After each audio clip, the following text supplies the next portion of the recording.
we normally consider that meditation is some kind of an activity of the mind.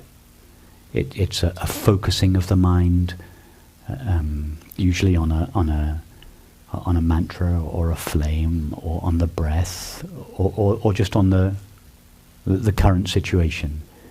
It's in other words, meditation is normally conceived as an activity. You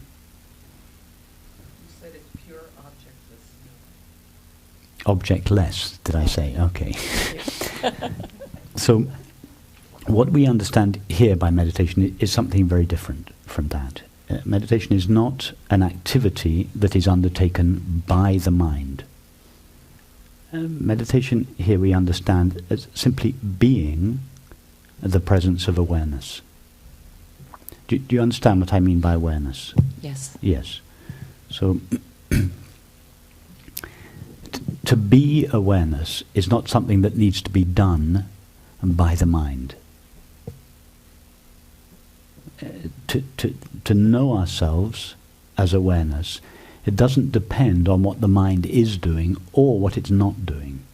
For instance, right now, are you the one that is aware of your experience? Yes. It's obvious. You're aware of these words, you're aware of these sights, you're aware of your thoughts, you're aware of whatever bodily sensations are present. All these are changing and moving and flowing, and you are there, ever present, knowing them or aware of them. Are you making an effort to be that one?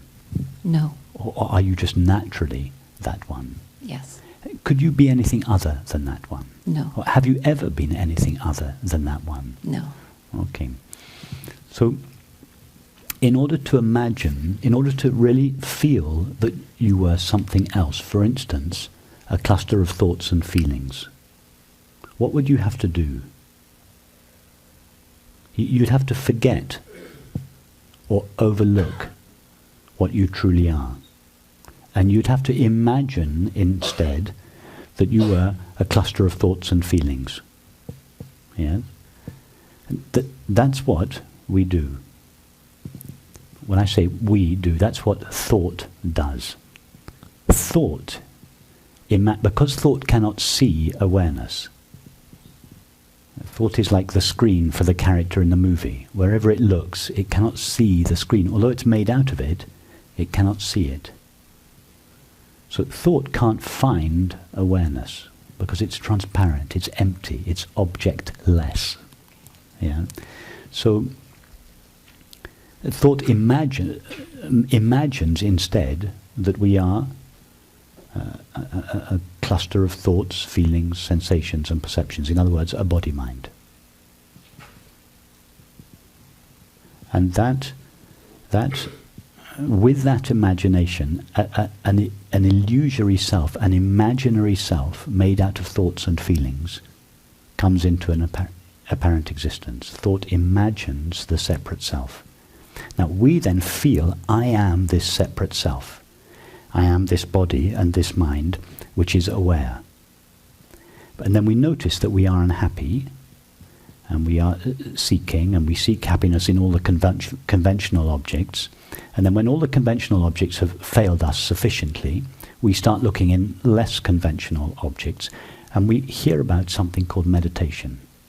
And we approach meditation in exactly the same way that we approached the objects that we used to go for, the substances, the activities, the relationships, whatever it was. And we think, okay, I'm going to do this new kind of seeking now, something called meditation, and achieve subtle states of mind which will finally give me the happiness that I was previously seeking in objects. So then I, the separate self, starts on this activity of the mind called meditation.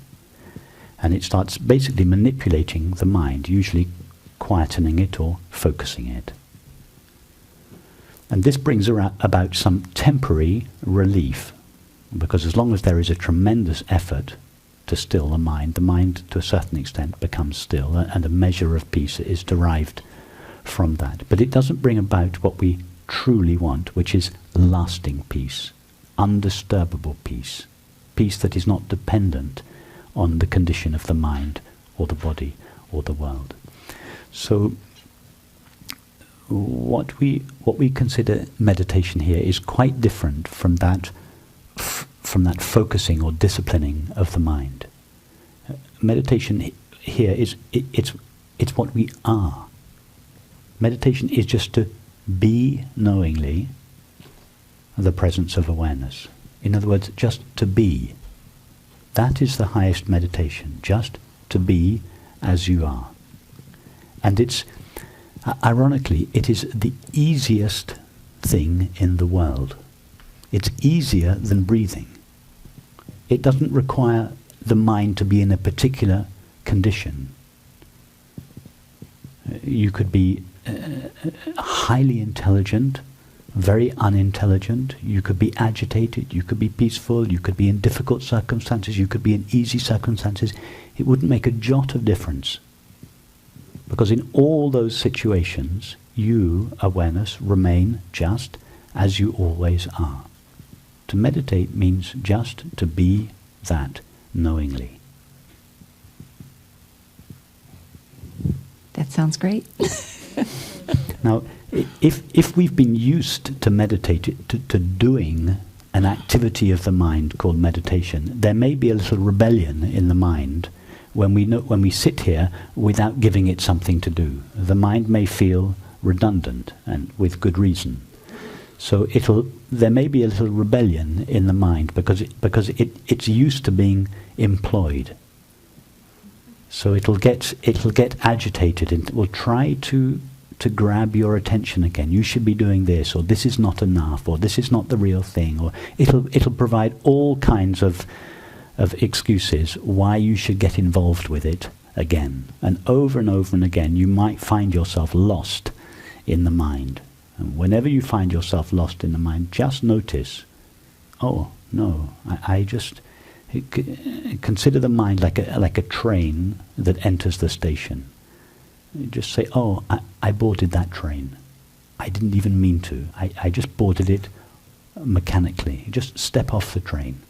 Don't get involved with the train. Let the train go wherever it's going. In other words, let your thoughts do whatever they've been conditioned to do. They're going to do that anyway. Don't interfere with them. If you start interfering with your thoughts, if you take on your thoughts, you have to take on the whole universe, because the whole universe is involved in the production of any thought or action. Don't take on your thoughts. Let them do their thing. Just let them do whatever they've been conditioned to do. But don't board the train. Don't get on. Just step off. Or you don't. That's just a metaphor. You don't even have to step off. You're more like the platform than the passenger. You are that through which the train is flowing. It doesn't matter where it's going. It doesn't matter where your thoughts are going, what they're doing. They're always doing one thing, one of two things. They're either going into the past or the future. Just let them go. Let them make the journey, but you never take the journey with them. That is meditation, just to know yourself as this ever-present, imperturbable light of awareness. That's it. Just abide as that. Thank you.